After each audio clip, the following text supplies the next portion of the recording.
Tú, hipócrita lector, con Christian Barnken. Un podcast original de Radio Pauta 100.5.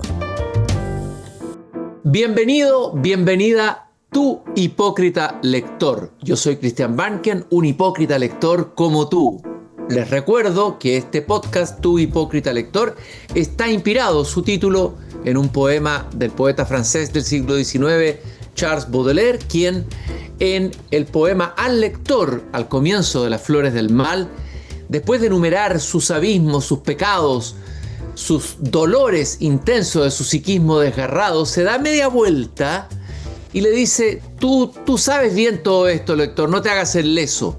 Tú, hipócrita lector, mi semejante, mi hermano. Toi, hypocrite lecteur, mon semblable, mon frère. Hoy día tenemos un hipocritísima lector y también escritor. Él es pensador, ensayista, etnógrafo, mediador, experto en cosmovisión mapuche, uno de los pioneros en la valoración de la cultura y el pensamiento mapuche, autor de libros muy interesantes como Araucanía mística antigua para la grandeza de Chile, Zungun, palabras que tienen que ver con las palabras llenas y cargadas de sentido del maravilloso Mapuzungún, entre muchos otros libros. Viaje al sentido de la vida, un libro de memoria, de recuerdo que publicó hace poco, y un libro sobre duelo del que vamos a hablar al final y que acaba de publicar. Él es Siley Mora. Siley, te doy la bienvenida a este podcast, Tú hipócrita lector. Es un gusto conversar contigo entre libros y entre hipócritas lectores. Sí, para mí lo mismo. Oye, y qué buen título, porque yo lo interpreto así. Mira, Baudelaire dice algo, pero yo digo de esta manera: hipócrita lector, porque uno es lo que es gracias a lo que lee, y por eso es preciso reconocerlo, ¿no? Hipócrita porque uno a veces no reconoce que todo lo que uno es en gran medida se lo debe a sus lecturas, a sus mentores intelectuales, espirituales, y esto viene a través del libro. Así que me gusta mucho el nombre. Bueno, en esta conversación, Siley, vamos a ir conociendo cuáles son tus mentores espirituales, los autores que te han marcado, pero quiero partir con la infancia. Quiero partir en Coihueco. Quiero saber dónde naciste y quiero saber un poco cuál era el contexto ahí familiar. Tu padre, entiendo que era carabinero. Tu madre, ¿quién era lector? ¿Habían lectores? ¿Los libros estaban, no estaban? ¿Cómo era? Cuéntanos esa parte de tu infancia y cuéntanos cómo era Coihueco en el tiempo en que tú viviste ahí cuando niño. Muy buena pregunta. Mira, de ahí viene de todo el aprecio, el apetito por la lectura. Porque había carencia, ¿no? En Coihueco era un pueblo rural en los años 60, inicio de los 60. No había biblioteca. Se empezó a formar a mediados de los 70 recién. Y en casa, mira, yo tenía solo dos libros. Uno era de mi padre, dos libros fundamentales en mi vida. Pero no está en la lista de los que yo considero los 5 libros más clave. Pero ahora que me haces la pregunta, debí haberlos incluido. Mira, mi padre poseía un solo libro, un diccionario, un Larousse ilustrado, ¿no? Como era carabinero, él se invirtió, ¿no?, un dinero en un buen diccionario, porque él subrayaba palabras para corregir su ortografía, ¿no? Él llegó solo hasta cuarto año básico y se esforzaba mucho en ser impecable en la redacción, en la ortografía. Y tenía casi todo el diccionario, no todo, pero las palabras claves, marcadas en rojo, aquellas que más usaba, en verdad, ¿no? Entonces me llamaba mucho la atención que ese diccionario era tan usado por él. Y el otro libro, el único y segundo libro que había en casa, era el de mi madre, era una Biblia, ¿no? Una Biblia ilustrada, ¿no? En blanco y negro. Me parece que los dibujos eran de Doré, y se llamaba en verdad Historia Sagrada, ¿no? Fíjate, el nombre a mí también me influye mucho. Después, ahora recupero ese nombre y lo veo así, porque en mi trabajo de la autoescritura, lo que yo busco es que la persona reescriba su vida como una saga épica, o sea, como una historia sagrada. Incluso llego hoy día a afirmar que si uno reescribe con significado cada experiencia, estas experiencias se vuelven una especie de evangelio, ¿no? No necesitamos, incluso, mira lo que voy a decir, leer un libro sagrado, sino saber leer el propio, que es la propia vida.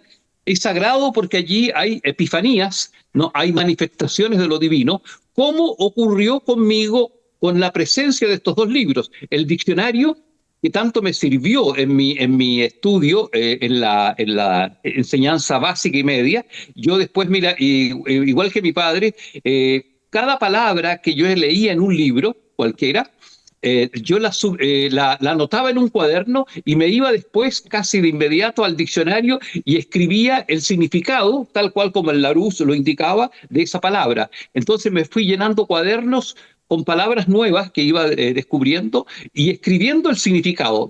Entonces, eso fue para mí quizás clave en mi vida intelectual, ¿no? Ese hábito que se lo debo un poco a mi padre, aunque yo lo hice más extensivo y amplio. Bueno, y en Coihueco, mira, no había libros. Entonces, eso contribuyó mucho a que yo amara los libros y cuando iba a Chillán, a la enseñanza media, al liceo de hombres, me fuera en las tardes, porque había una sola micro de vuelta al pueblo, tenía varias horas en Chillán, me iba a las pocas librerías que había, me acuerdo, una librería se llamaba Librería Maureira, y me ponía a leer como si fuera la biblioteca. Y ahí recibía constantes reconvenciones de los vendedores, que esto no era biblioteca, y me cortaban el impulso y yo tenía que dejar los libros. Bueno, grosso modo, ese era el panorama del ambiente en que yo me desenvolvía, en Coihueco, en esa aldea. Y esas historias sagradas, ¿alguna que te acuerdes, la imagen de algún personaje de esa historia sagrada que te haya marcado fuertemente cuando hayas leído en ese libro, de tus primeras lecturas, digamos? Sí, mira, en verdad, el personaje, la imagen que tengo, mira, no corresponde a esos dos libros. Bueno, el Larousse ilustrado, me llamaba mucho la atención los dibujos de las biografías de los hombres y mujeres notables que en la historia han sido, y estaban hechos como, eran fotografía a veces de pinturas, pero en general eran hechos dibujos a mano. Me acuerdo el de Napoleón Bonaparte, y mira, y hay una imagen que tengo grabada, que fue el tercer libro que llegó a casa, ¿no? Que fue un regalo que le hizo una tía a una hermana mayor que tengo, que tenía, qué sé yo, en esos años, yo tendría 6 y ella tendría unos 8. Le regala La Isla del Tesoro, ¿no? Como para niños, y la ilustración del pirata cojo con una pata de palo, con un parche en el ojo, como dice Sabina, y con un loro en el hombro, y un niño que lo va mirando y admirando hacia arriba. Esa imagen me cautivó, ¿no?, profundamente, y después, oye, todo tiene sentido. Mira, también esa imagen se me reveló como anticipadora, porque yo descubro, muchos años después, leyendo a Vicuña Maquena, un libro de historia, que mi apellido Penrose era de un pirata irlandés que llegó a las costas de Penco y que por declararse católico salvó la vida. Le requisaron el barco, pero le exigieron que se montañara hacia la cordillera de Chillán y que nunca más pisara el mar o llegara al mar. Entonces, ese pirata que tanto me cautivó era porque mi sangre Penrose de pirata también estaba hablando y se me estaba revelando a través de esa llegada, de esa portada de ese libro. Oye, Siley, y el libro La Isla del Tesoro de Stevenson, que es un gran clásico, de uno de los grandes libros, admirado por Jorge Luis Borges y muchos otros muy buenos lectores. A ver, ¿lo leíste? ¿Se lo quitaste a tu hermana? ¿O se lo pediste prestado? ¿Lo leíste? ¿Te guardas un recuerdo de esa novela? ¿Tienes alguna sensación asociada a ella? Mira, si soy honesto, no. Era una versión para niños, ¿no?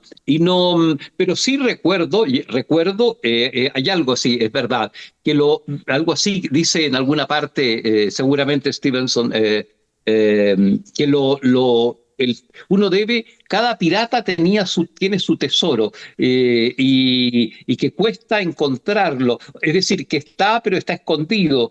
La imagen que me quedó, que se trata, para llegar al tesoro hay que ser hay que ser audaz. Dos, y atreverse a una especie de odisea, ¿no? Quizás generó ese libro en mí, quizás la imagen más potente o más importante que tengo yo de la definición de la vida, ¿no? Que la vida es un viaje, ¿no? Un viaje es un navegar. Después, ¿no es cierto? Yo sintonicé mucho con esa frase, me parece que se le atribuye a los marinos portugueses, que vivir no es necesario, ¿no? Navegar sí lo es, ¿no? Ezra Pound también creo que la menciona, ¿no? Entonces la vida como viaje, que cabalmente, tú lo sabes mejor que nadie, la encarna el mito de Ulises, en su navegar de regreso a casa, ¿no? A la Ítaca. A la Ítaca eterna, en el caso de una filosofía del regreso. Oye, Siley, está todo vinculado. Siley, tú tienes esa capacidad de, ¿no es cierto?, de descubrir en estos libros símbolos que después te marcarían, o imágenes que te perseguirían, o arquetipos, ¿no? Así que te es. significan en tu propio desarrollo. Ahora, hay una anécdota que una vez yo conversé contigo, una historia que me parece muy interesante y que está ligada a la literatura, y es que parece que Pablo Neruda pasó por un paso ahí, y que tu padre tuvo que ver con la arrancada de Neruda de Chile, y me gustaría que esa la compartieras con nosotros, historia. Claro, mira, interesante que mi vida está vinculada también con los libros y la literatura que se aparecen de esta forma. Mi padre era carabinero y era buen equitador, experto en caballos, y lo comisionaron para perseguir a Neruda en el gobierno de González Videla. Tú sabes, ¿no?, que fueron perseguidos el Partido Comunista. Y le encargaron que lo rastreara, porque habían tenido noticias que por ahí, aquí por el sur, por Neltume, había noticias de que intentaba huir hacia Argentina. Y con un policía también experto en caballos y en equitación lo persiguieron. Y él lo encuentra un atardecer, ¿no? Haciendo sus necesidades corporales debajo de una araucaria, ¿no? A Neruda, con los pantalones abajo. Pero lo que le llama la atención a mi padre, que lo descubre solo el policía, el compañero se había quedado en otro lugar, retrasado. Le llama la atención que el caballo de Neruda estaba sufriendo, tenía una pata quebrada, ¿no? El pobre caballo, por eso no podía seguir más.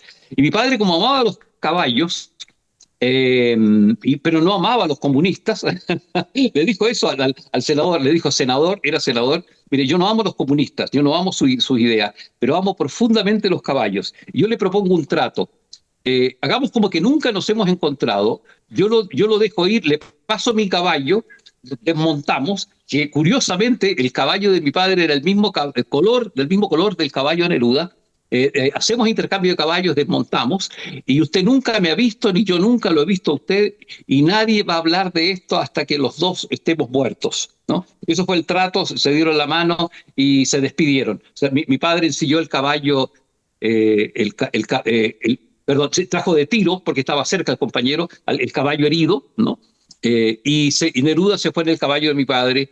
Y yo después, oye, con los años, cuando escribí un libro sobre Coihueco y registro una biografía de mi padre, con el Orfeón de Carabineros ahí en el pueblo, haciendo homenaje a mi padre, que fue carabinero, lo nombré yo así en forma poética y simbólica en la Plaza de Armas de Coihueco como el caballo de mi padre, o el caballo de la poesía, ¿no? Que salvó la poesía, porque Neruda pudo irse a Buenos Aires y ahí después escribir el Canto General y todas las grandes obras, ¿no? O sea, qué maravillosa historia. Qué maravillosa historia. Y aunque no fuera verdad, es muy maravillosa la historia, ¿no es cierto? Aunque lo hubiera inventado. Yo sé que ocurrió, pero claro, es una historia extraordinaria. Y dime una cosa, ¿alguna vez te interesó la poesía de Neruda? ¿Te ha interesado la poesía, en general la poesía chilena? ¿Has tenido un vínculo como lector con esa poesía? Mira, no especialmente. Con el tiempo he ido valorando, sí, alturas de Machu Picchu, ¿no? Esa poesía ese poema me parece extraordinario. Y también confieso, oye, que ha ayudado mucho la música de los Jaivas, ¿no? La Poderosa Muerte, por ejemplo, Águila Sideral. Me estremece, ¿no? Porque allí le dio el trasfondo también vibracional de la música a esos grandes poemas. Mira, y dentro de los poetas nacionales, no me gusta mucho algunas, como a mucha gente, no toda la obra, algunos poemas de Gonzalo Rojas. Dicho de paso, hay una anécdota que con Carlos lloró. Vivimos juntos con Gonzalo Rojas, que en algún momento te la contaré. Algunos poemas de Telier, ¿no? Me gustan. Y también de este poeta Gómez Camarena.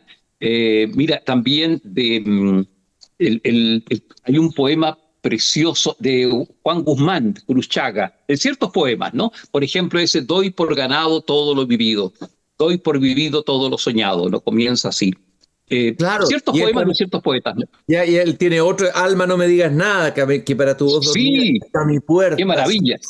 Que puede ser leído en clave de amor y también en clave esotérica o espiritual. Vamos a ir, y ahora ya entras al colegio, empiezas a conectarte más con los libros, porque estabas en una zona aislada, en Coihueco, lejos de Chillán. Sí. Chillán era para ti como Nueva York, como llegar a París, ¿no es cierto? Llegar a Chillán. Así es. Eso era Chillán, exactamente, como París, como Nueva York. Bueno, y empiezan a aparecer los libros. ¿Cuál es el primer libro que cae en tus manos? Tal vez el Siley Mora más adolescente, que te conmueve, te remece, te abre algo, ¿no? Sí. Te abre un tercer ojo, para decirlo como lo decía Lobsang Rampa. ¿Cuál es el libro, el primer libro? Clarísimo, lo tengo. Mira, el primer libro que me habla, que bien lo define, lo describe. Parece que tú has leído demasiados libros, o parece que tú has tenido una clarividencia intelectual, Cristian. Mira, El hombre mediocre. El hombre mediocre a mí me voló la cabeza, no me rayó, lo espiaba. Mira, me sedujo ya por el título, ¿no? Alguna vez vi de reojo la portada y quizás la contraportada, que decía que se trataba, el autor era un médico argentino, fundador de la masonería. Recuerdo esos datos, ¿no? Pero me impresionó el título y yo dije, ese libro debo leerlo. Pero no estaba para préstamos de escolares, yo estaba recién en primero medio. Ese libro solo lo podían leer los de cuarto medio, por los que tenían filosofía. Entonces yo no podía esperarme hasta para leer ese libro. Entonces estaba bajo llave, y una bibliotecaria muy severa los custodiaba, y era muy enojona además. Vi que no iba a ser posible si yo lo pedía. Entonces diseñó una estrategia para robármelo, ¿no? Robarlo de la estantería con llave, que en la biblioteca del Liceo de Hombres de Chillán. Y en un momento lo hice, en un descuido, estaba la estantería abierta, espié los pasos de la bibliotecaria severa y me lo robé, mira, y lo forré, lo cuidé y lo leí.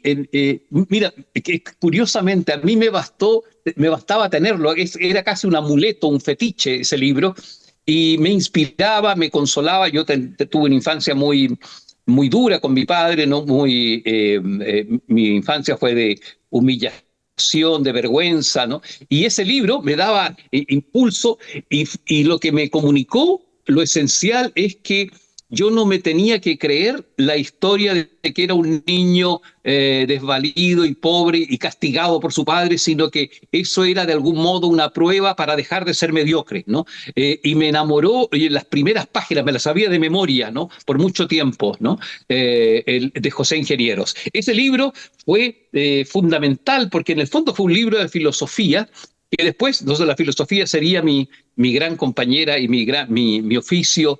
La filosofía como sabiduría de vida. Oye, ese libro es clave en mi vida. Siley, bueno, el autor es José Ingenieros, tú lo dijiste. Él nació en Italia y murió en Buenos Aires, ¿eh? Fue médico, psiquiatra, etc. El hombre mediocre, a ti fue el título. Ese título te llamó, ese libro te llamó a ti. Ese libro te estaba esperando. y tuviste que conquistarlo, tuviste que conseguirlo, es decir, no fue llegar que se te regaló un libro, sino que tuviste que ir a buscarlo, tuviste que robarlo. No, ¿Y de qué trata El así hombre es. mediocre? ¿Cuál es el tema del libro? ¿De qué trata este libro? Mira, él hace una revista, una revisión de los hombres y mujeres que han vivido en pro y en pos de un ideal. Él dice que el ideal, la utopía, aunque no menciona tanto la palabra utopía, el ideal, el sueño de grandeza de un ser humano lo rescata de cualquier miseria, ¿no? Destaca el anhelo que nos hace hombre es el anhelo de perfección, ¿no? El anhelo de perfección es lo que nos distingue de los animales y lamentablemente dice que la masa humana, ¿no? El rebaño humano, no tiene ese anhelo en general y que la humanidad se justifica por esos hombres y mujeres que han soñado algo grande, algo trascendente, algo que los haga ser más allá, más que ellos mismos. Y que ese trabajo es el único que importa, el que dignifica, el que eleva, y todo joven debiera, todo ser humano debiera tener una estrella como ideal, ¿no? Y citaba a Emerson, me acuerdo, muy oportunamente, aquella consejo que da Emerson, ata tu arado a una estrella, ¿no? Y eso a mí fue clarísimo, porque a veces tenía yo también que arar con un caballo el pequeño terreno que tenía mi padre, ¿no? Entonces, cuando me tocaba esa tarea dura de arar con el arado, siempre pensaba en la estrella que estaba delante del caballo, delante del arado. Oye, Siley, ¿y este libro lo volviste a Uh -huh. releer después con el tiempo? ¿Lo miraste con otra perspectiva? ¿Volviste a encontrarte con él? ¿Y qué te pasó en esa relectura? Porque a veces hay libros que uno lee en la juventud, en la infancia, los idealiza, después se encuentra y no son tan potentes como uno creía que habían sido, o al revés, Así dice, es. no, sigue siendo vigente. ¿Qué te pasó en la relectura, si es que tuviste del hombre mediocre de José Ingenieros? Mira, curiosamente, claro, lo he tenido 2 veces en mis manos y lo tengo todavía. En México lo encontré en una edición antigua. Mira, no quise leerlo. En el fondo ese libro no lo terminé de leer, lo leía saltado por página. Hice lo mismo después cuando lo reencontré 20 o 30 años después en una librería de viejo en México. Leí las mismas páginas, me acordaba muy bien, ¿no? Los capítulos. Entonces, ¿qué me pasa con este libro? Que releo lo mismo que he subrayado antes en mi primera lectura. Mi hábito lector es de releer, ¿no? Yo tengo más gusto por las relecturas de los párrafos que antes me habían señalado, y a esos yo los comento, y esos los noto que tienen mucho más contenido de lo que yo veía en su momento, ¿no? La relectura es en el fondo una recreación también del significado, y se conectan con los propios significados que uno le da. Mira, yo creo que ¿por qué fue tan importante ese libro? Fue más bien, y esto es mi experiencia como lector para todos los libros. Mira, a mí me gustan, ¿cuáles son los libros que me gustan? Son esos libros que insinúan, que sugieren, esos libros que incitan, ¿no? Que dejan reverberando el alma de uno, ¿no? Esos libros que siguen resonando más allá de que uno los cierra y que quedan como levadura. Y esos libros que uno los conecta con otras realidades y vivencias que está sintiendo. Por ejemplo, eso es cuando tú me preguntabas o el productor me pedía una lista de los libros que más me han influido y marcado en la vida. Todos esos libros tienen esa misma característica. Son aquellos que, más que lo que comunican, es lo que provocan después, lo que dejan resonando, ¿no? Por ejemplo, mira, el libro, un pequeño libro modesto que compré en una pequeña librería en Bariloche hace unos 30 años atrás, o más, ¿no? Unos 40 años atrás. Los araucanos en el misterio de los Andes, de Aida Curtef. Hoy día, cuando, qué sé yo, unos después de haber escrito como 20 libros sobre el tema mapuche, obviamente si lo geo, ¿no? Lo veo pobre en datos etnográficos, muy pobre porque registra nomás datos ya sabidos de otros autores como Guevara, en relación a lo que yo hice después, ¿no? A la investigación que hice, muy, muy pobre ese libro, pero tuvo la gracia, y por eso lo menciono como un libro fundamental, que miró el mundo indígena, en el caso del mundo mapuche, asociado al misterio telúrico de los Andes, lo miró, mira, justo como ningún otro etnógrafo hasta el momento, ninguno, incluso hasta el día de hoy, ¿no? Ningún otro antropólogo ha mirado la cultura mapuche. Como diría un tomista, vio el tema mapuche subespecie eternitatis. Es decir, con la mirada de la eternidad, ¿no? Lo vio esta mujer, sin ser experta ni antropóloga, quizás justamente por eso, por no ser antropóloga, miró la sabiduría mapuche de otra perspectiva, ¿no? Y eso a mí me cautivó, me dio el impulso, aparte de otras experiencias que ya tenía con el tema indígena, para yo poder escribir. Mira, y eso fue otra cosa que ha conducido mi vida de escritor, ¿no? Escribir aquellos libros que a mí me habría gustado leer, ¿no? Me habría gustado tener en mi infancia o en mi juventud, o ahora en mi adultez. Yo escribo aquellos libros que me habría gustado encontrarme con ellos y leer, ¿no? Eso tienen en particular los libros que a mí me fascinan. Estás escuchando un podcast original de Radio Pauta 100.5. Oye, Siley, vamos a volver de nuevo un poquito atrás. Tú vas a tomar el camino de la filosofía, te vas a convertir en profesor de filosofía, vas a hacer clase en el colegio de filosofía. A ver, el filón de la filosofía, ¿quiénes fueron los autores, los filósofos que te entusiasmaron primero? Entiendo que Platón es un autor que tú enseñabas, pero ¿qué fue lo primero en filosofía que te conquistó? ¿O el primer libro de filosofía? ¿O los libros de filosofía que te marcaron y que te hicieron además tomar la vocación de enseñar filosofía en colegios? Mira, me marcaron ciertas páginas, no tanto libros. Heráclito, el Oscuro, ¿no? Plotino, ciertas sentencias de también, mira, me gustó profundamente, y aquí viene una pequeña reflexión, un libro que se llama La consolación de la filosofía de Boecio, ¿no? De un estoico. Y ese libro, La consolación de la filosofía, me llega porque el profesor que me enseñaba historia de la filosofía, que era un sacerdote, un cura, Elmar Bosch, en Valdivia, yo estaba ya en el seminario para ser sacerdote, tenía un entusiasmo tan grande por Boecio, ¿no? Severino Torcuato Manlio, Patricio Boecio, tenía todos esos nombres, me acuerdo de cómo él pronunciaba, que me comunicó el fuego por el aprecio de ese filósofo.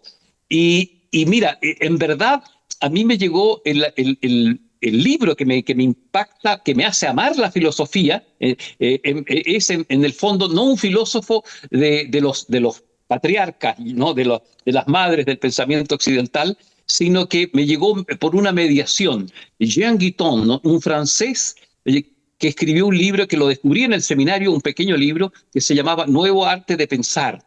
Y ese libro a mí de nuevo me vuela la cabeza porque me simplificó cuál es el método de la filosofía, ¿no? Que hay que partir por la admiración, por lo que a uno le resuena, por la indagación, por la contemplación, y uno debe leer, dice, llenarse de los filósofos que le reflejan su propia alma, algo así decía. Entonces, ese libro me pareció un compendio precioso de una introducción, un prolegómeno para adentrarme en la filosofía. Entonces, le tengo un aprecio infinito a ese libro de Jean Guiton. Oye, Jean Guiton, perdón, Siley, ¿sí? Jean Guiton es un autor muy interesante. Primero es un converso.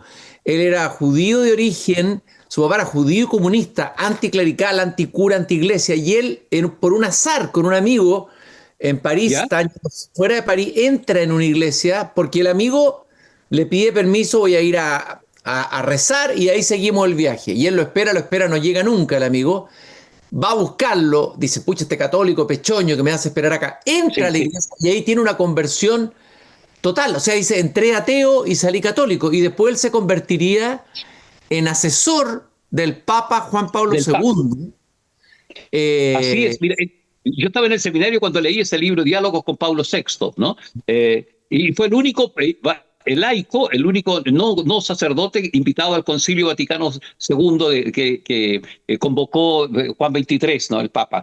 Mira, no sabía, Cristian, los antecedentes previos, que había sido converso, judío, comunista. Mira, eso no lo sabía, qué interesante. Gracias por el dato. Y no hemos hablamos un poco de la filosofía, hablamos de ese libro maravilloso, Boecio. Además, Boecio ahí está en la cárcel sufriendo un horror, y se le aparece la filosofía, se le aparece casi como una presencia consoladora, ¿no? Y lo viene como a salvar. Es muy bonito ese hermoso libro que acabo de ver que han hecho reediciones de la editorial Acantilado, una edición muy bonita de la Consolación de Boecio.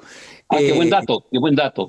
Sí, oye, pedírselo a Joan en TAC, en Providencia, ¿no? Van a pensar que estamos pasando un aviso comercial, van a creer acá, pero es una muy buena librería de todas maneras, en el barrio Providencia, ahí en Andrés de Fuensalida. Pero quiero ver un poco el trasfondo también, porque tú decides, en el fondo ibas a ser sacerdote, entras al seminario, es una opción radical. Bueno, ¿qué autores, qué libros te marcaron en tu fe católica que tuviste en un momento y por la que habías decidido dar la vida? Eras muy joven, yo lo sé, entraste al seminario, después te saliste, y la salida no fue fácil, eso lo cuentas en tu libro Viaje al sentido de la vida. ¿Cuáles fueron los libros bíblicos? ¿Cuáles son los textos que te marcaron en el camino de la fe en ese momento, Siley? Mira, honestamente, en la etapa del seminario, que fueron muchos años, yo tenía un acercamiento muy racional a la fe. Prácticamente, mira, mi fe era intelectual, era escasa en el sentido emocional de la palabra, ¿no? Yo me fui al seminario porque un compañero de curso, estábamos en séptimo año, tendría unos 12 años o 13, muere una tarde abriendo un portón a caballo que le golpea la frente y cae muerto, ¿no? Me voy porque yo dije, quiero dedicarme a algo trascendente, la vida es tan corta, me puedo morir a los 12 años también, y me fui por ese motivo, un poco por temor a la muerte, que era corta, y a la vida, temor a la vida, ¿no? Me puedo morir en cualquier momento, y huyendo de mi padre, huyendo del castigo, de la severidad de mi padre, que no podía estar tranquilo en casa, también era alcohólico y se ponía muy violento, y me voy huyendo de mi realidad. Entonces, un buen día descubro en el seminario que yo no estaba allí por fe, por pasión de fe. No, Dios no era todavía. Recién, mira, ahora con los años y con las experiencias y los sufrimientos existenciales vividos más a fondo, percibo con más profundidad. Yo diría que ahora soy un hombre más de fe, mucho más de fe que cuando estaba a punto de ser sacerdote, ¿no? A los 25 años. Y en verdad, mira, no hubo libros, un libro que me haya arrebatado, llamémosle así, profundamente, ¿no? Algunas páginas, siempre son páginas de San Agustín, ¿no? Las confesiones de San Agustín, podría yo decir, y algunas páginas del prólogo de San Juan, ¿no? El libro de San Juan, ¿no? El evangelista, ¿no? En el principio era el verbo. En el principio era el verbo, ¿no? Por ejemplo, exactamente, en argejo logos en griego, ¿no? Y el logos el verbo era Dios, porque por Dios, por el verbo, fueron hechas todas las cosas. Eso es el fundamento de lo que vendría después, ¿no? de la ontología del lenguaje, por ejemplo, ¿no? Y otras, la programación neurolingüística, por ejemplo. Todo se basa ahí en San Juan, entre otras cosas. O sea, no hay un libro dentro de la Biblia, en el Antiguo o el Nuevo Testamento, algún libro que recuerdes que te haya marcado, que lo hayas leído en esa etapa, o a lo mejor después, y que haya tenido una resonancia en ti. El Eclesiastés, mira, el Coelet. Eso sí, ¿sabes por qué tuvo una resonancia? Porque ya en los estudios bíblicos que yo hacía en el seminario, el profesor de Biblia, como de pasada, no ahondó mucho, dijo en un momento dado, este libro fue copiado por los escribas judíos, ¿no? Y en general después me di cuenta, ¿no es cierto?, que los escritores bíblicos del Antiguo Testamento eran unos copiones, porque copian la sabiduría mesopotámica. Por ejemplo, el tema de Noé, el arca de Noé, está sacado de un Napishtim, ¿no es cierto?, del famoso poema de Gilgamesh sumerio, ¿no? Y el profe dijo, que era un sacerdote, dice, el Eclesiastés es casi un calco, dice, de los aforismos egipcios cultivados, ¿no es cierto?, en el periodo del faraón Amenofis IV, ¿no? Y agregó algo más, los salmos también, que a mí me gustaban teníamos que leer en la mañana y en la noche y cantar los salmos. Los salmos, me dijo también, son poemas de Akenatón, ¿no?, creados por Akenatón, por el faraón Akenatón, que son los himnos a Amón-Ra, y que los judíos, los escribas judíos, los rabinos, le cambiaron el nombre en vez de Atón, ¿no?, o de Ra, pusieron, ¿no es cierto?, Adonai, ¿no?, el Señor de los ejércitos, o Jehová, ¿no es cierto?, o Yahvé, ¿no? Entonces le fueron cambiando los nombres, ¿no? Y me di cuenta que entonces ¿por qué me gustaba tanto el Eclesiastés? En el fondo porque tenían una antigua raíz egipcia hermética, ¿no? Tú sabes que el hermetismo sale de Egipto y el gran fundador de la sabiduría es Tot, ¿no? De donde viene después el nombre de Dios. Mira, en el seminario me gustaban esos libros y no sabía por qué. Después entendí por qué. Tanto los Salmos como el Coelet o el Eclesiastés. Nada nuevo bajo el sol, ¿no es cierto? La famosa frase, Claro. hay un tiempo para llorar y hay un tiempo para reír. Es un libro maravilloso y tremendo al mismo tiempo, el Eclesiastés de Sí, Goethe. Y de los libros de la tradición, el esoterismo, que es una vertiente que a ti te ha interesado, de la búsqueda sí. interior, del viaje interior, ¿qué libros en esa búsqueda espiritual tuya, ontológica, cuáles serían los libros decisivos, los libros que tú marcarías como Sí. decisivos? Mira, dos libros decisivos. Los brujos hablan de John Baines o Darío Salas, fundador del Instituto Filosófico Hermético y después un hombre muy especial, un maestro de sabiduría, del cual yo también soy discípulo, fui discípulo de él, pertenecí al Instituto Filosófico Hermético.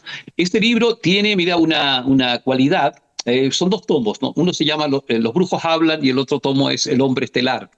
Tienen la cualidad que a mí me despejó la paja del trigo, es decir, me ordenó el mundo interno espiritual, ¿no? Por ejemplo, mira, es una de las cosas más importantes que yo recibí de ese libro, es una distinción que en el seminario, cuando iba a ser sacerdote, yo intuía, pero no lograba explicitarme, quizás por el prestigio que tiene, ¿no es cierto?, la tradición católica y intelectual, el peso que tienen los teólogos católicos y los exégetas bíblicos, ¿no?, que no me atrevía, ¿no?, a explicitar con esas palabras. Y Darío Salas me las pone muy claramente en evidencia. ¿Qué es esto? Mira, ese libro me entregó, Los brujos hablan, esta idea fundamental que ya la percibía, que el Dios de Jesús, ¿no?, es distinto, el Dios del Nuevo Testamento es distinto al Dios del Antiguo Testamento, ¿no? Es decir, el Dios de los cristianos, llamémosle así, en esencia es otro, distinto al Dios de los judíos, ¿no?, al Dios del pueblo de Israel. Pero que por razones, y eso sí ya lo sabía, ¿no?, por razones políticas de poder, Constantino en el famoso concilio, unifica ambos testamentos y después llama a un concilio, el concilio de Nicea, a que van a ser libros sagrados también los del Antiguo Testamento, por razones políticas, pero no por razones teológicas. Uno ve, por ejemplo, el Dios del Antiguo Testamento que pide sangre, porque hay la circuncisión en los niños judíos es sangrienta, que pide sacrificios de quema de animales, que pide humo, ¿no?, en los altares, ¿no? Es un Dios de algún modo riguroso, sanguinario, incluso a veces, ¿no? Un Dios que incluso hasta sectario, porque solo protege al pueblo elegido. En cambio, el Dios de Jesús, el Abba, ¿no? El Padre, es el amor, ¿no? Es el amor. Y todo el Evangelio está lleno de misericordia, de compasión, de empatía, tan distinto al Dios antiguo. Y ahí en ese libro de Darío Salas muestra, ¿no es cierto?, revela el gran secreto, ¿no? Que el gran secreto es, lo digo, Pero claro, por favor, estamos expectantes, todos los hipócritas lectores, estamos expectantes los hipócritas lectores. Oye, el gran secreto es que cuando Moisés sale al desierto y encamina a sus connacionales, a su pueblo para huir de Egipto y salir de la esclavitud, de las cebollas, dice el texto del Éxodo, ¿no? Moisés fue formado como sacerdote del templo de Amón, de Ramsés, ¿no? Era uno de los grandes y más luminosos y prestigiosos sacerdotes de los templos de Ramsés, de la logia de Ramsés. Era un, tú sabes, hijo del faraón, hijo adoptivo, que fue encontrado en el Nilo flotando su canasta, su cuna, por la hija del faraón, lleva al pueblo al desierto e invoca a Amón-Ra. Él cree invocar a Ra, ¿no es cierto?, a Amón-Ra, pero equivoca las palabras de pase y atrae a una entidad, ¿no?, que no es el Dios del universo, el Padre, la mente infinita, la luz divina, el amor, ¿no es cierto?, hecho luz. Es un demiurgo menor, ¿no? Menor en el sentido de la escala, poderosísimo, ¿no?, pero que es el Señor de este mundo, ¿no? Es en el fondo, ¿no es cierto?, el Dios de los judíos. Entonces, claro, y hacen un pacto de sangre, ¿no es cierto? Moisés encabeza ese pacto, esa alianza, se genera un testimonio concreto en el Arca de la Alianza. Hay un convenio de que el pueblo iba a ser el pueblo elegido para conquistar la tierra, fíjate, conquistar la materia, a cambio de la sangre, a cambio de ciertas retribuciones. Ese fue el convenio que vino a destruir Jesús, ¿no? Que abre, ¿no? Él se conecta con una entidad mayor, que es la luz del universo, que es el corazón del amor. Y allí vienen todos los equívocos que se derivan después. Por eso para mí ese libro, Los brujos hablan, mira, fue fundamental en mi búsqueda espiritual. Interesante que releves a un autor, Darío Salas, que ya poca gente recuerda y cita, digamos, pero fue al parecer un personaje decisivo, una suerte de maestro con el que tú te encontraste, Darío Salas. Sí. Los dioses hablan. Bueno, los brujos también, hablan. Los brujos hablan. Tú también has dicho que Chile tiene un rol vital en el mundo contemporáneo, que es un territorio de grandes fuerzas espirituales. Bueno, tú has estudiado dentro de eso la cosmovisión mapuche. ¿Hay algún libro sobre Chile que dé pistas, que dé claves sobre ese rol espiritual de un país? Porque poco se habla del rol espiritual de Chile o de la dimensión espiritual de Chile. No puede sonar como un poco vago, qué sé yo. ¿Qué libros crees tú que dan la pista para entrar en la profundidad, en esa profundidad que tú buscas en nuestra cultura y en nuestra nuestra alma, en el alma nacional, por decirlo de alguna manera? Mira, Cristian, sin falsa modestia, ese libro está por venir, está ya escrito hace unos 7 años, lo estoy puliendo, se llama La misión oculta de Chile.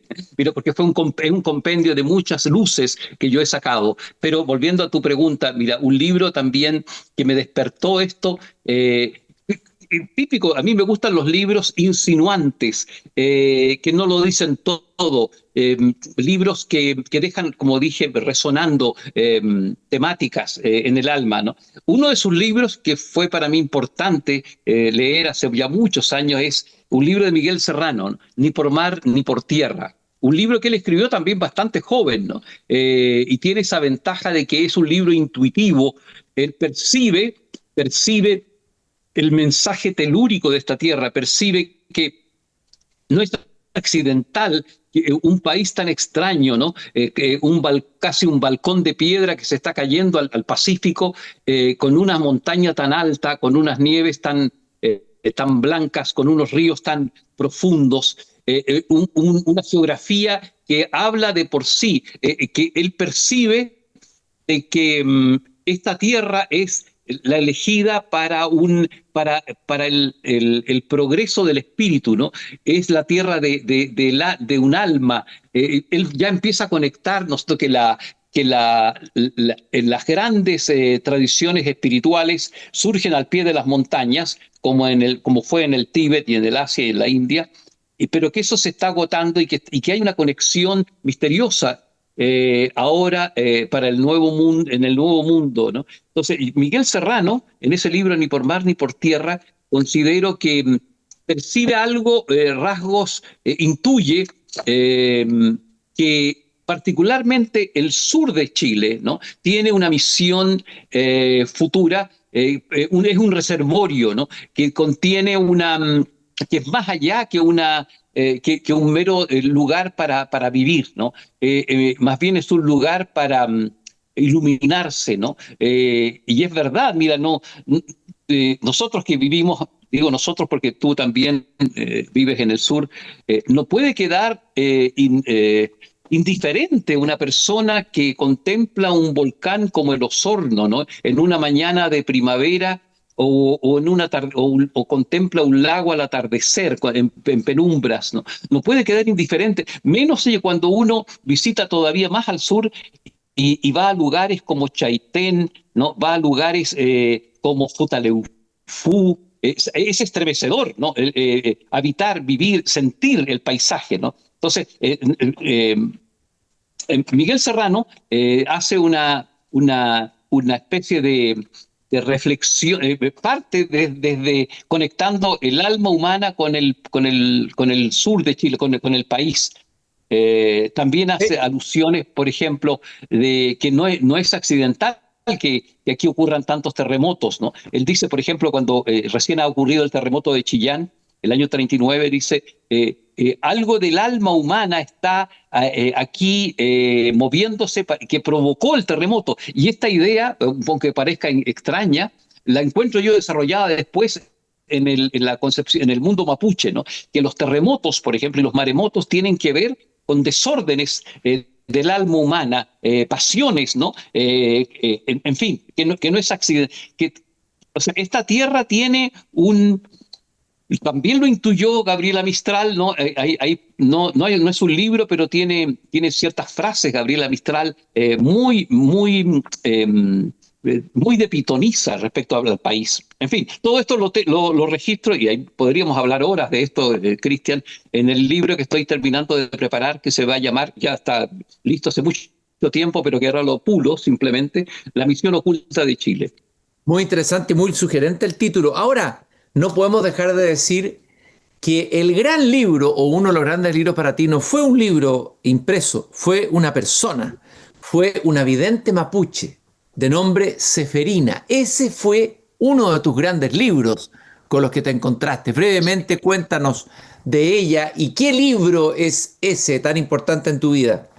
Ese libro viviente, ese libro... Así es, mira, ese libro viviente fue esta mujer mapuche porque vino a atar todos los cabos sueltos de mi visión del mundo, ¿no? Y de mi búsqueda de la verdad, ¿no? De mi búsqueda del sentido.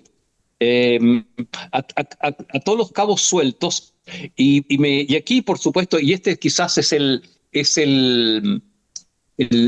elemento, el factor que más a mí me hace sentido cuando tú me preguntas respecto a la misión de Chile, a la misión oculta de Chile. El mundo mapuche me dio la clave para entender mira, no solo las leyes ocultas de la naturaleza, me confirmó, por ejemplo, las leyes ocultas que que revela el Kybalión egipcio, ¿no? Ese famoso libro que se le atribuye a Hermes Trismegistos, ¿no?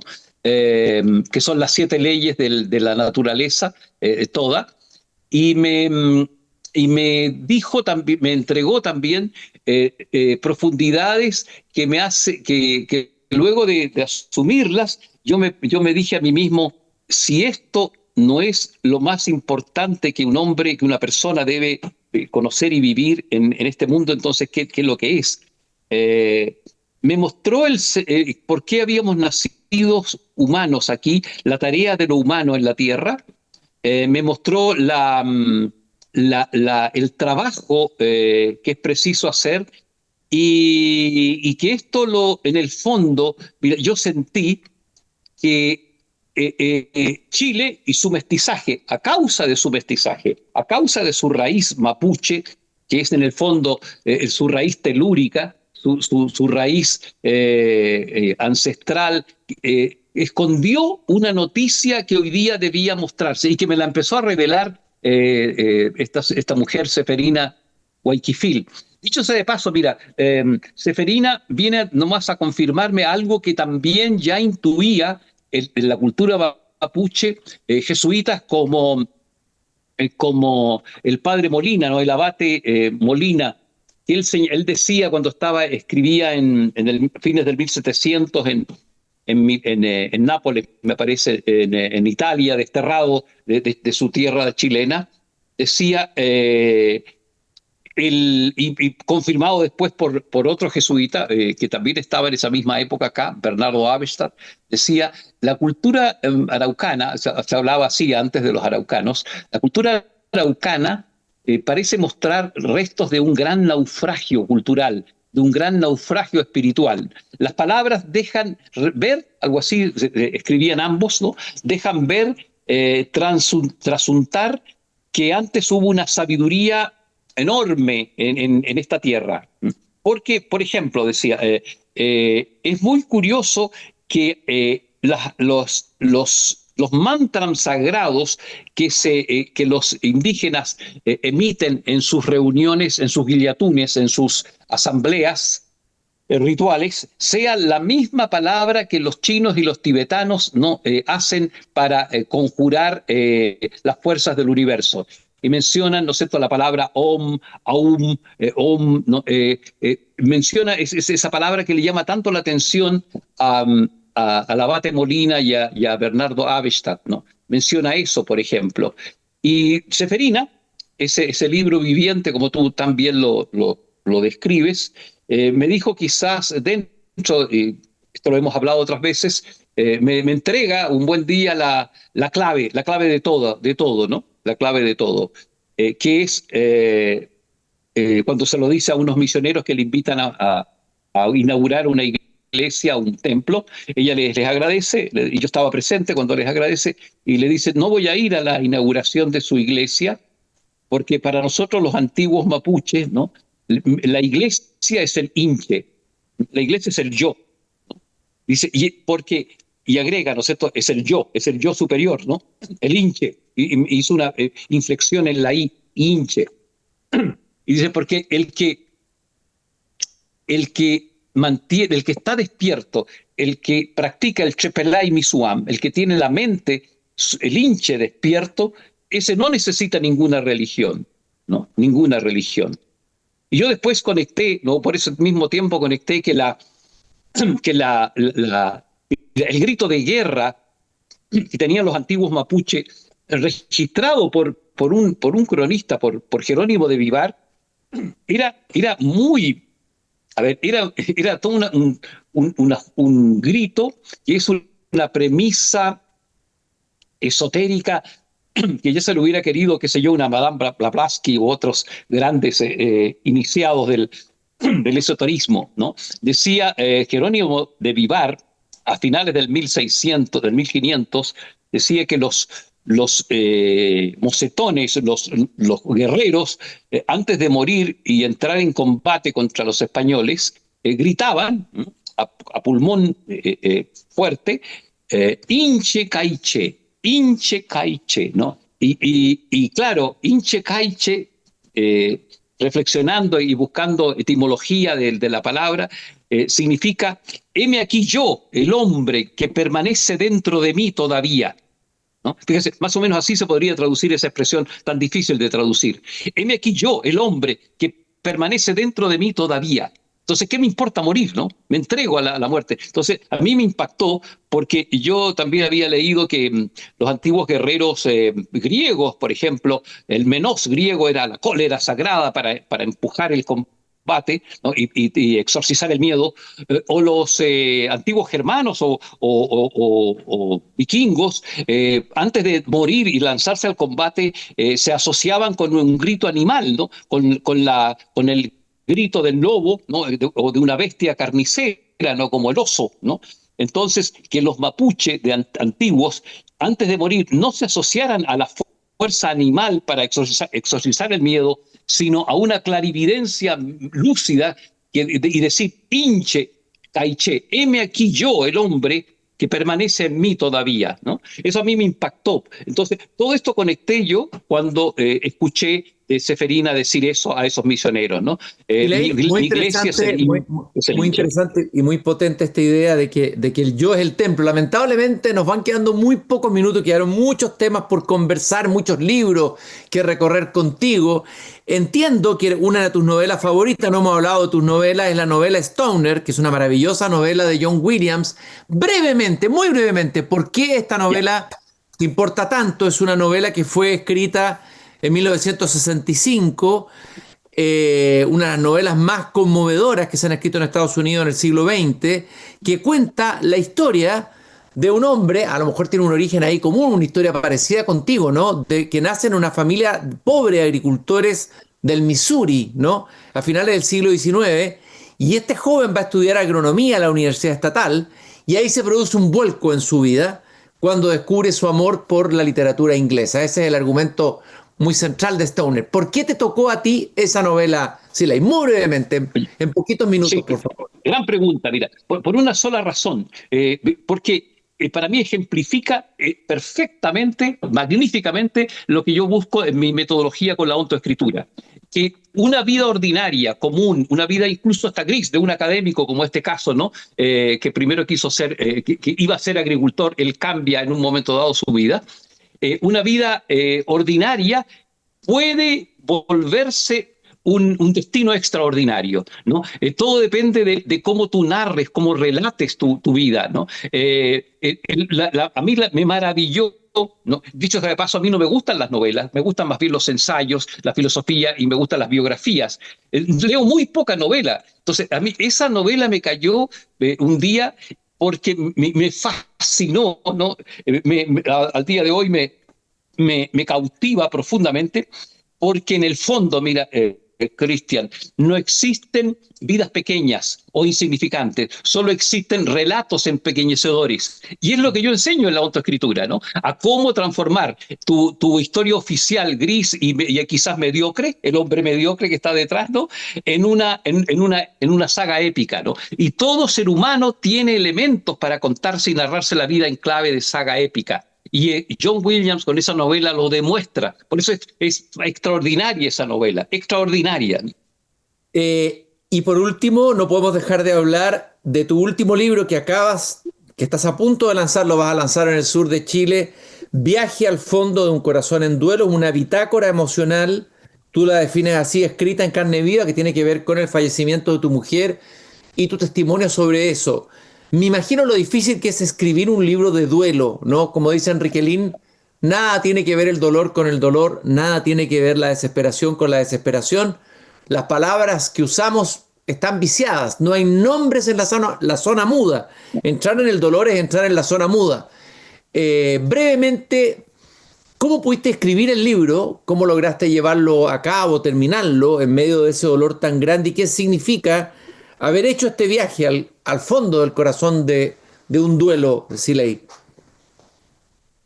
Mira, qué difícil pregunta para ser respondida tan en breve. La vamos a tener que responder en el lanzamiento. Dicho sea de paso, lo presento también, querido Cristian, en la FILSA, ¿no? Vamos a tener un lanzamiento allá allí el día sábado 28, ¿no? En la Filsa. Pero el gran lanzamiento aquí va a ser en el sur y tú lo vas a hacer en Frutillar. Mira, escribir ese libro fue un acto también quizás de valentía emocional, un acto que yo le debía a esta gran mujer. En verdad, Cristian, en mi vida habían habido dos grandes mujeres, ¿no? Seferina, que ya lo hablamos, y Birgit, ¿no? Birgit porque con su muerte ella me mostró otro evangelio, ¿no? Aunque es difícil de entender esto, me mostró el propósito central de qué significa vivir y morir, ¿no? Y cómo morir. Y esto conectado con en el fondo, mira, Birgit se sintetiza en una sola palabra. Birgit me mostró el misterio del amor, ¿no? Y en el libro menciono que en verdad fue para mí, oye, la visita de la reina de Saba, como dice Miguel Serrano, ¿no? La diosa blanca que se camufló de mujer y que me vino a dar un mensaje y un testimonio de cómo se ama. Me dejó la tarea de cómo amar. En fin, es inconmensurable el legado que deja en mí, por eso lo mínimo que yo podía hacer era balbucear un libro a pesar de mi dolor, ¿no? A pesar de mi pena. Grosso modo, eso puedo decirte en este corto espacio, querido Cristian. Querido Siley, te quiero agradecer esta preciosa conversación que hemos tenido sobre tus lecturas, tus libros vivos, los libros que te han encontrado y te han buscado, desde El hombre mediocre hasta Los brujos hablan, hasta el libro viviente que fue Seferina Siley Mora, hipócrita lector, hipócrita escritor, filósofo, etnógrafo, mediador, aquí en el podcast Hipócrita Lector. Fue un gusto, como siempre, haber conversado contigo, Siley. Fabuloso. Para mí también, Cristian, porque uno se reapropia de lo que sabe, de lo que siente cuando lo cuenta, lo dice, ¿no? Uno nunca sabe realmente lo que siente y lo que piensa hasta que lo formula en el lenguaje. Y es por eso escribo y por eso también enseño. No puedo estar más de acuerdo. No puedo estar más de acuerdo con aquello. Y ustedes, queridos hipócritas lectores, si quieren buscar otros capítulos tan interesantes como este, pueden hacerlo en la página de pauta.cl y también en Spotify. Recuerden que cada capítulo nuevo de Tu Hipócrita Lector se estrena todos los viernes a las 7:30 en Radio Pauta. Muchas gracias por haberme acompañado, por habernos acompañado en esta conversación con los libros vivos, los libros vivientes. Hasta la próxima. Tu Hipócrita Lector, con Christian Warnken. Un podcast original de Radio Pauta 100.5.